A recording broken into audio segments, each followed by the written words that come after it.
العلم هو النور الهادي والمفتاح لكل الخير من يرد الله به خيرا. بسم اللہ الرحمن الرحیم الحمد للہ رب العالمین والصلاة والسلام علی سید الانبیاء والمرسلین وعلی آلہ واصحابہ اجمعین. السلام علیکم ورحمۃ اللہ وبرکاتہ. عزیز طلبہ، آج ہم درس نمبر 120 کا آغاز کر رہے ہیں. آئیے دیکھیے اسکرین پر. وَأَمَّا الْمُقْتَضَى فَهُوَ زِيَادَةٌ عَلَى النَّصِّ لَا يَتَحَقَّقُ مَعْنَى النَّصِّ إِلَّا بِهِ كَأَنَّ النَّصَّ اقْتَضَاهُ لِيَصِحَّ فِي نَفْسِهِ مَعْنَاهُ. مِثَالُهُ فِي الشَّرْعِيَّاتِ قَوْلُهُ أَنْتِ تَالِكٌ فَإِنَّ هَذَا نَعْتُ الْمَرْأَةِ إِلَّا أَنَّ النَّعْتَ يَقْتَضِي الْمَصْدَرَ وَكَأَنَّ الْمَصْدَرَ مَوْجُودٌ بِطَرِيقِ الْاقْتِضَاءِ.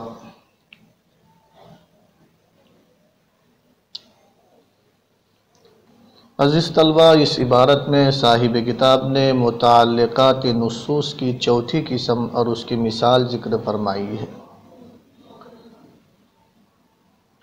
مقتضا اسم مفعول کا صیغہ ہے.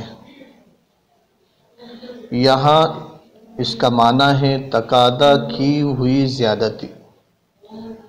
صاحب کتاب نے پیچھے اجمال میں چوتھی قسم کو اقتضاء النص کے نام سے ذکر فرمایا تھا اور یہاں تفصیل میں اس کو مقتضا کے نام سے ذکر فرمایا ہے.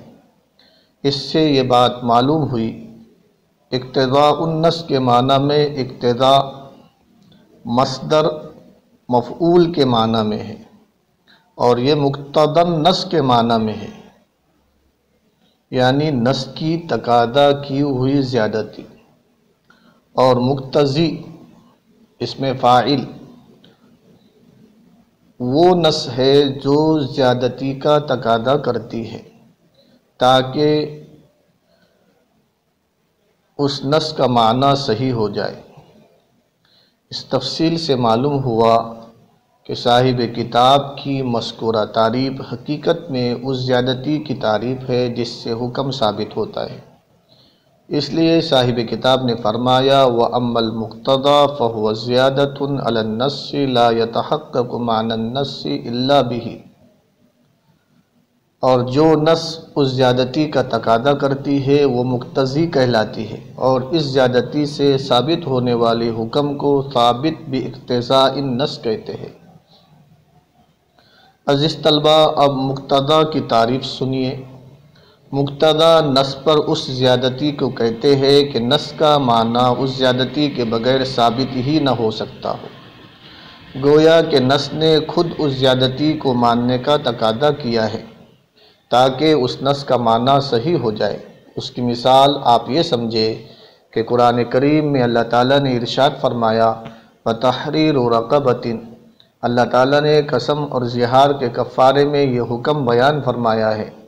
یہاں اس نص میں رقبہ کا لفظ اگرچہ مطلق ہے لیکن حقیقت میں یہ مقید ہے مملوکہ کی زیادتی کے ساتھ، اس لیے کہ تحریر رقبہ کا معنی تب صحیح ہوگا جب رقبہ میں مملوکہ کی زیادتی مانے. اس لیے آزادی اپنی مملوکہ چیز سے ملک کے زائل کرنے کا نام ہے. اس لیے کہ آزادی اپنی مملوکہ چیز سے ملک کے زائل کرنے کا نام ہے تو غلام یا باندی کا رقبہ تب آزاد ہوگا جب وہ مملوک ہو. رسول اللہ صلی اللہ علیہ وسلم نے بھی ارشاد فرمایا لا عتق فیما لا یملکہ ابن آدم.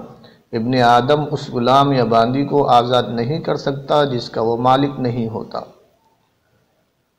رقبہ کی نص مطلق تھی، اس میں مملوکہ کی زیادتی مانی تاکہ اس کا معنی صحیح ہو جائے. اسی کو مقتضی النص کہتے ہیں. مقتضا کے ساتھ دو اور لفظ بھی استعمال ہوتے ہیں، ایک مقدر اور دوسرا محذوف.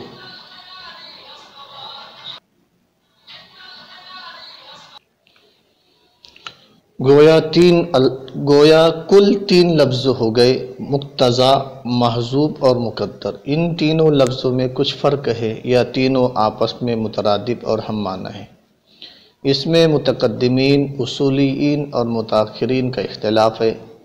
متقدمین اور متاخرین میں سے قاضی ابو زید طبوسی رحمہ اللہ کے نزدیک یہ تینوں الفاظ مترادف اور ہم معنی ہے۔ جو مقتضا ہے وہ مقدر بھی ہے اور محذوف بھی ہے، لیکن متاخرین اور متقدمین میں سے علامہ فخر الاسلام کے نزدیک ان میں فرق ہے، اور فرق اس طرح ہے۔ مقدر اس زیادتی کو کہتے ہیں جو کلام کا معنی صحیح کرنے کے لیے لغتاً، عقلاً یا شرعاً مانی جائے، یعنی اس زیادتی کے بغیر کلام کا معنی نہ لغتاً صحیح ہوتا ہے، نہ عقلاً صحیح ہوتا ہے، اور نہ ہی شرعاً صحیح ہوتا ہے۔ مثلا لولا علی لہلک عمر میں علی کے بعد موجودن کی زیادتی مانی گئی، اس کے بغیر اس کا معنی لغت میں صحیح نہیں ہوتا۔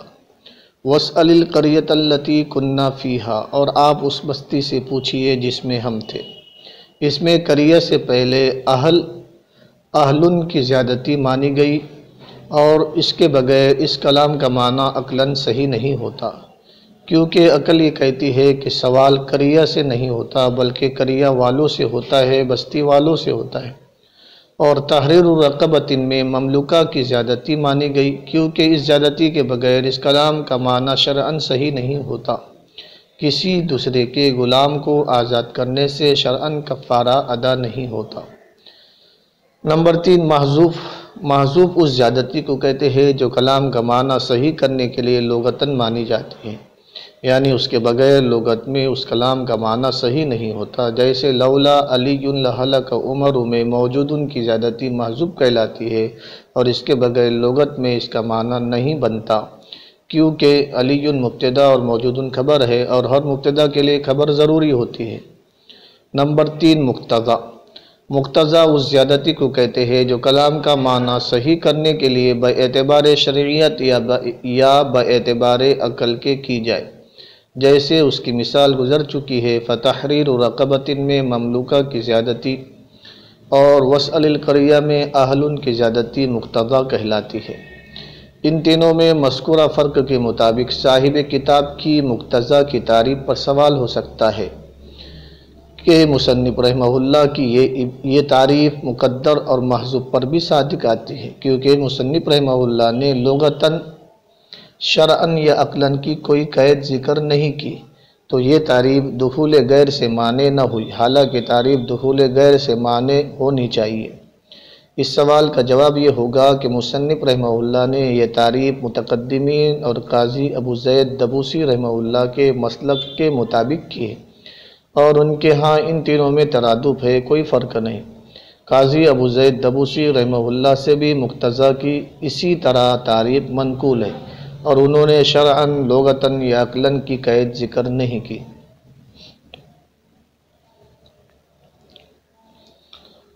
مثالہ فی الشرعیات۔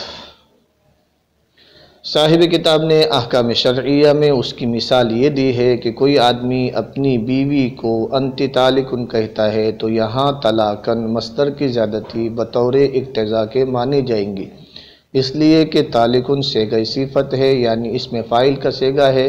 اس میں فاعل، اس میں مفعول، صفت مشبہ، صیغہ مبالغہ اور اس میں تفضیل اسماء صفات کہلاتے ہیں، اور اسماء صفات معنی مصدری اور فاعل کا تقاضا کرنے میں فعل کی طرح ہے۔ ہر فعل جس طرح معنی مصدری اور فاعل کا تقاضا کرتا ہے، اسی طرح اسماء صفات بھی معنی مصدری اور فاعل کا تقاضا کرنے میں فعل کی طرح ہے۔ ضرب فعل اور ضاربن اس میں فاعل تقاضا کرتا ہے کہ ضرب ہو گئی، مارنا ضرب ہو گئی، اور اس کا کوئی نہ کوئی کرنے والا ہے۔ اکل فعل اور آکلن اس میں فاعل تقاضا کرتا ہے کہ اکل یعنی کھانا ہو گیا، اور اس کا کوئی نہ کوئی کھانے والا ہے۔ جب خاوند نے اپنی بیوی کو انت طالقن کہا تو طالقن اس میں فاعل کا صیغہ ہے اور عورت کی صفت ہے، اس بات کا تقاضا کرتا ہے کہ طلاق وجود میں آ چکی ہے اور کہنے والے نے اس کو وجود دے دیا ہے، تو طلاق مصدر کی زیادتی تالکن کے تقاضے سے اقتضاءً مانی گئی، اسی کو مقتضا کہتے ہیں، اور انتی تالکن مقتضی ہوگا، اور وقوع طلاق کا حکم ثابت باقتضاء النص ہوگا۔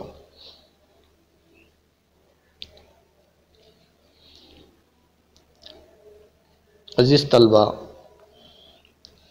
اب ہم عبارت کا ترجمہ کر لیتے ہیں۔ دیکھیے اسکرین پر، وَأَمَّا الْمُقْتَضَى، بہرحال مقتضا تو وہ نص پر ایسی زیادتی ہے، لا يتحقق معنی النص الا به، جس کے بغیر نص کا معنی درست نہ ہوتا ہو۔ بہرحال مقتضا وہ نص پر ایسی زیادتی ہے، لا يتحقق معنی النص الا به، جس کے بغیر نص کا معنی درست نہ ہوتا ہو، متحقق نہ ہوتا ہو، ثابت نہ ہوتا ہو۔ کأن النص اقتضاہ، گویا کہ نص نے اس زیادتی کا تقاضا کیا ہے، لیصح فی نفسہ معناہ، تاکہ نص کا معنی نص کی ذات کے اعتبار سے صحیح ہو جائے، تاکہ نص کا معنی فی نفسہ ہی صحیح ہو جائے۔ مثالہ فی الشرعیات، مقتضی نص کی مثال، مقتضا کی مثال احکام شرعیہ میں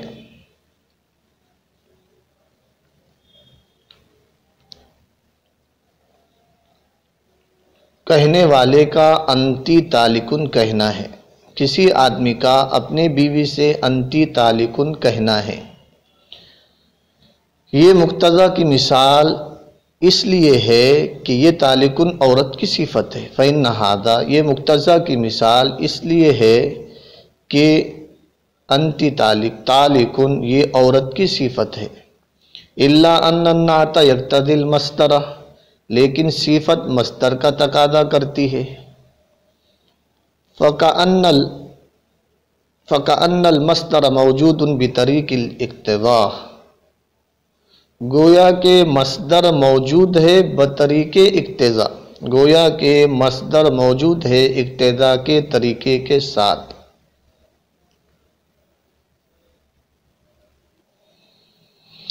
عزیز طلبہ، امید ہے کہ آپ لوگ سمجھ گئے ہوں گے۔ ایک مرتبہ آپ کے سامنے سبق دوبارہ دہرا دیتے ہیں۔ دیکھیے لفظ مقدر کی 3 قسمیں ہیں۔ نمبر 1، جس کو مقدر ماننے پر کلام کا صادق ہونا موقوف ہو، مثلا نبی پاک علیہ السلام کا ارشاد ہے، ان اللہ وضع عن امتی الخطأ والنسیان، اللہ نے میری امت سے خطا اور نسیان کو اٹھا دیا ہے۔ حالانکہ امت خطا اور نسیان دونوں میں مبتلا ہوتی ہے، اس لیے نبی صادق و مصدوق علیہ السلام کے کلام کا صادق ہونا لفظ اسم کے مقدر ہونے کا تقاضا کرتا ہے۔ تقدیری عبارت ہے اسم الخطئی والنسیانی، کہ اللہ تبارک و تعالیٰ نے میری امت سے خطا اور نسیان کے گناہ کو اٹھا لیا ہے، معاف کر دیا ہے۔ نمبر 2، جس کو مقدر ماننے پر کلام کا عقلاً صحیح ہونا موقوف ہو، مثلا اللہ تعالیٰ کا ارشاد ہے، واسأل القریہ، ظاہر ہے کہ سوال کسی چیز کا بیان اور اس کی وضاحت طلب کرنے کے لیے ہوتا ہے، اس بنا پر ضروری ہے کہ مسئول منہ، جس سے سوال کیا جائے، ایسا ہو جس کے اندر صلاحیت ہو، اور قریہ اور بستی کے اندر بیان کی اہلیت نہیں، اس لیے اس کو مسئول منہ بنانا عقلاً صحیح نہیں ہے۔ لہذا نص مذکور کے عقلاً صحیح ہونے کے لیے ضروری ہے کہ مضاف لفظ اہل مقدر ہو، اور تقدیری عبارت واسأل اہل القریتی ہو۔ آیت کا ترجمہ ہوگا، آپ بستی والوں سے پوچھئے۔ نمبر 3، جس کو مقدر ماننے پر کلام کا شرعاً صحیح ہونا موقوف ہو، مثلا اللہ تعالیٰ کا ارشاد ہے، الذین یظاہرون من نسائہم ثم یعودون لما قالوا فتحریر رقبۃ، جو لوگ اپنی بیویوں سے زہار کرے پھر اپنی کہی ہوئی بات کی تلافی کرنا چاہے تو ان پر ایک غلام یا باندی کا آزاد کرنا واجب ہے۔ عزیز طلبہ، نص مذکور میں فتحریر رقبۃ امر، فحریر رقبۃ کے معنی میں ہے، اور لفظ رقبہ نکرہ ہے، اپنے اور غیر دونوں کے غلام و باندی کو شامل ہے۔ حالانکہ مظاہر اگر کفارے میں غیر کا غلام آزاد کر دے تو شرعاً کفارہ صحیح نہ ہوگا۔ اس لیے کلام کے شرعاً صحیح ہونے کے لیے ضروری ہے کہ ملک مقدر ہو اور تقدیری عبارت ہو فتحریر رقبۃ مملوکۃ، یعنی اپنا مملوک غلام آزاد کرو۔ عزیز طلبہ، متقدمین احناف لفظ مقدر کی تینوں قسموں کو مقتضا کہتے ہیں، کیونکہ کلام کا صادق ہونا یا اس کا عقلاً یا شرعاً صحیح ہونا اس کا مقتضی ہے۔ لہذا لفظ مقدر مقتضا بصیغہ اسم مفعول ہوا۔ اس کے برخلاف متاخرین احناف مثلاً فخر الاسلام بزدوی، شمس الائمہ سرخسی وغیرہ مقتضا صرف اس مقدر کو کہتے ہیں جس کو مقدر ماننے پر کلام کا شرعاً صحیح ہونا موقوف ہو، اور اس کے علاوہ کو محذوف کہتے ہیں۔ اور محذوف کی پہچان یہ ہے کہ لفظ مقدر کو اگر ذکر کر دیا جائے تو حکم لفظ منصوص سے ہٹ کر اس کی طرف متوجہ ہو جائے۔ مثلا حدیث ان اللہ وضع عن امتی الخطأ والنسیان میں منصوص تو خطا اور نسیان ہے، لیکن جب مقدر لفظ اسم کو ذکر کر دیا تو اب حکم اٹھانے کا تعلق اسی لفظ اسم سے ہو جائے گا، اور معنی یہ ہوگا اللہ تعالیٰ نے میری امت سے خطا اور نسیان کے گناہ کو معاف کر دیا۔ جیسے ارشاد خداوندی ہے وَاسْأَلِ الْقَرْيَةَ میں حکم یعنی سوال قریہ اور گاؤں سے متعلق ہے، مگر جب لفظ اہل مقدر مان کر اسے ذکر کر دیا اور وَاسْأَلْ أَهْلَ الْقَرْيَةِ کہا گیا تو اب سوال قریہ سے ہٹ کر اہل قریہ سے اہل گاؤں سے متعلق ہو گیا۔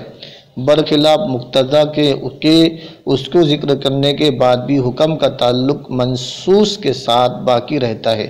مثلا فتحریر رقبۃ میں مقدر لفظ مملوکۃ کو ذکر کر دیا جائے اور فتحریر رقبۃ مملوکۃ کہا جائے، جب بھی حکم تحریر کا تعلق منصوص رقبہ ہی کے ساتھ رہے گا۔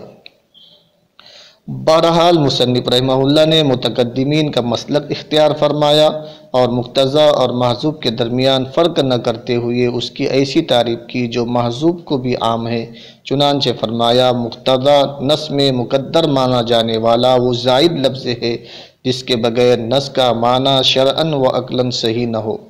گویا نص اپنے معنی کے شرعاً یا عقلاً صحیح ہونے کے لیے اس لفظ زائد کے مقدر ہونے کا مقتضی اور مقدر مانا جانے والا زائد لفظ مقتضا ہے۔ اس سے مقتضا کی وجہ تسمیہ بھی عزیز طلبہ سمجھ میں آ جاتی ہے۔ مقتضا کی مثال سمجھیے۔